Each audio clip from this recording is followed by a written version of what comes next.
effects of taking the over-the-counter drugs, and I just wanted to highlight that it is very important to seek help for the healthcare professional first before taking the over-the-counter drugs. And for my third advocacy po, I have this uplifting those people who is in low status in life.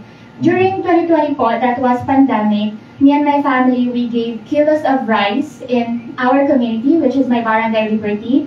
And last year po, when I passed the board examination of nursing, that was November, I gave also kilos of rice in my community and groceries as well. It is very heartwarming po, and it feels amazing that somehow, in your own little ways, you can get to share your little blessings towards other people who need it the most. And I hope that I could use this platform po, which is Mutya ng Tampakan, to uplift and to widen my advocacy po. Thank you. Congrats!